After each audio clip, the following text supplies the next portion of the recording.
Bismillahirrahmanirrahim. Assalamualaikum warahmatullahi wabarakatuh. Alhamdulillah wassalatu wassalamu ala Rasulillah. La haula wala quwwata illa billah. Rabbi shrah li sadri wa yassir li amri wahlul 'uqdatam min lisani yafqahu qawli. Rabbi zidni ilma warzuqna fahma. Alhamdulillah, segala baik-baik Allah. Mari kita aturkan rasa syukur kita atas segala limpahan nikmat dan karunia yang telah diberikan kepada kita. Alhamdulillah, sampai saat ini kita masih diberikan kemampuan untuk bagaimana mengistiqomahkan apa yang kita yakini, dan kita juga berharap semoga Allah mewafatkan kita dalam keadaan istiqomah. Salam dan salam semoga tetap dilimpahkan berjalan kita bersama salam pada keluarga, sahabat dan juga kesetiaannya. Assalamualaikum. Pada pertemuan yang lalu kita sudah mendapatkan informasi bahwa Islam itu datang dalam keadaan asing, dalam keadaan aneh. Dan nanti suatu saat Islam akan seperti itu kembali, dalam keadaan asing kembali, aneh kembali. Lantaran apa? Sudah mulai ditinggalkan oleh kebanyakan umat Islam. Dan di situ nasihatnya apa? Fatuba lil ghuraba, beruntunglah orang yang mau hidup dalam keterasingan, hidup dalam keadaan asing. Siapa mereka? Alladzina yuslihuna idza fasada nas, orang yang memperbaiki tatanan yang sudah dirusak oleh kebanyakan manusia. Mari kita lanjut kembali taklim kita. Masyaallah musliminallah. Di dalam Al-Qur'an ya, pesan moral seperti ini itu sudah banyak. Di antaranya nasihat yang selalu disampaikan setiap khatib yang berdiri di atas mimbar, kalimat ya ayyuhalladzina amanu taqullaha haqqa tuqatih wa la tamutunna illa wa antum muslimun. Wahai orang beriman, bertakwalah kepada Allah dengan sebenar-benarnya takwa, dan jangan sekali kalian mati melainkan setelah menjadikan diri kalian orang Islam yang sebenarnya. Jadi orang Islam yang kafah. Di ayat yang lain di dalam surat Al-Hajj, Allah sudah memberikan seperti kata walladzina jahadu fina lanahdiyanahum subulana, dan berjihadlah, dan orang-orang yang berdiri di jalanku sudah pasti akan aku tunjukkan jalannya. Di dalam surat Al-Hajj disebutkan wajahidu fillahi haqqa jihadih, dan berjihadlah kepada Allah dengan sebenar-benarnya jihad. Dan itu adalah sebuah pesan-pesan moral yang mengingatkan kepada kita untuk senantiasa bersungguh-sungguh di dalam urusan agama kita. Masyaallah musliminallah. Kalau kita merenungkan kembali perjalanan hidup kita ya, mulai dari kita dilahirkan oleh Allah ya, kita harus ingat, harus sadar bahwa proses kejadian kita itu diawali dengan situasi yang lemah. Wallahu akhrajakum min butuni ummahatikum la ta'lamuna syai'a, dan Allah telah mengeluarkan kalian dari rahim ibu kalian dalam keadaan tidak tahu apa-apa. Kemudian Allah memberikan perangkat hidup yang berupa pendengaran, penglihatan, dan juga hati nurani. Mudah-mudahan kita bersyukur. Artinya apa? Mengoptimalkan fungsi perangkat hidup itu sedemikian rupa sehingga kita menjadi hamba yang mengerti akan jati diri kita, akan tugas hidup kita sebagai makhluk yang diciptakan oleh Allah.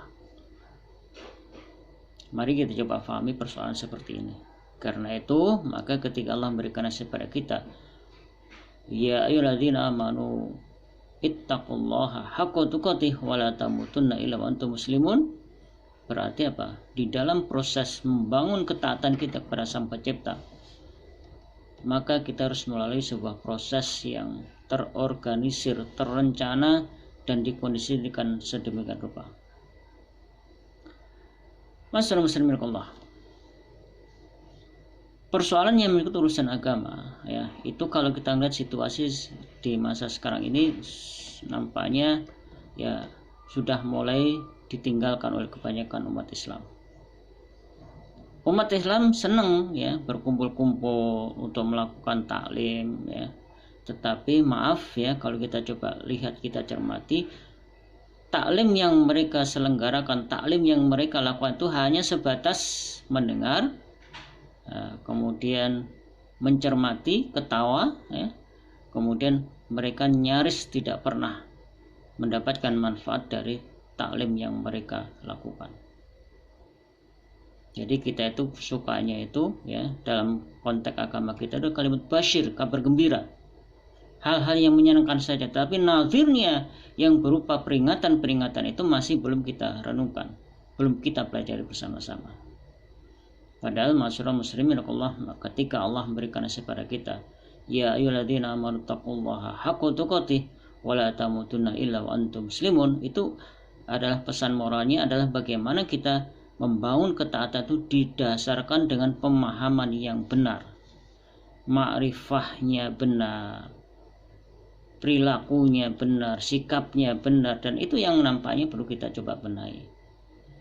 Karena masyarakat muslimin Allah, perjalanan hidup kita itu kan tidak semakin muda, tetapi semakin tua, dan akhirnya kita akan mati, akan masuk alam barzah, dan kemudian dikembalikan lagi, dibangkitkan oleh Allah di padang mahsyar, dan kita saat itulah kita baru mengenal, baru faham ternyata informasi yang disampaikan oleh agama itu, informasi disampaikan oleh para asatid itu benar adanya, informasi disampaikan Rasul itu memang benar adanya, dan kita menjadi tergagap-gagap lantaran apa? Pada saat itulah hijab kehidupan itu sudah dibuka, dan saat itulah kita baru faham, dan saat itulah nanti kita akan tidak bisa berbuat banyak lantaran apa? Pada situ kita tidak bisa kembali lagi untuk di dunia, untuk bagaimana kita menjalani hidup kita sesuai dengan apa yang pernah kita bayangkan sebelumnya.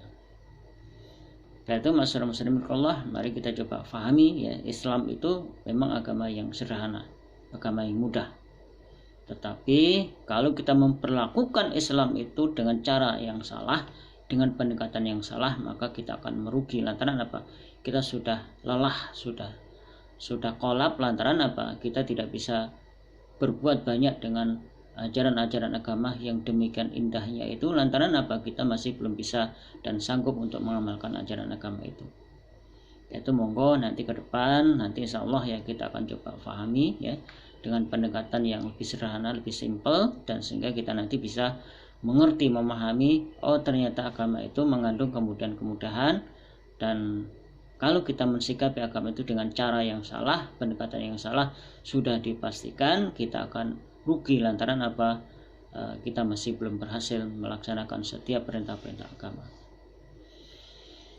Karena itu masyarakat muslimin Allah, mari kita coba kuatkan pemahaman kita ya. Kita awali dengan bagaimana kita mengenal Allah, ma'rifatullahnya ya, kemudian ma'rifatul rasulnya, ma'rifah terhadap malaikat, termasuk juga ma'rifatun nafs ya, mengenal diri kita sendiri. Kita memang harus perlu belajar banyak lantaran apa? Ya memang itu yang harus kita belajar, yang harus kita ketahui. Sayangnya kita diberikan kesempatan terbatas, waktu yang terbatas, kita sama-sama tidak mengetahui kapan kita akan diwafatkan oleh Allah, dimatikan oleh Allah. Karena itu kita seharusnya bermunajat kepada Allah, bermohon kepada Allah, semoga Allah masih memberikan kesempatan pada kita untuk menata hidup kita menjadi lebih baik lagi, dan semoga Allah mewafatkan kita dalam keadaan kita sudah betul-betul faham, mengerti tentang urusan-urusan yang berkaitan dengan urusan agama. Saya rasa itu dulu yang ingin saya sampaikan, dan mari kita cukupkan dan baca alhamdulillah. Alhamdulillahirabbil alamin. Subhanakallahumma bihamdik, asyhadu an la ilaha illa anta, astaghfiruka wa atubu ilaik. Assalamualaikum warahmatullahi wabarakatuh.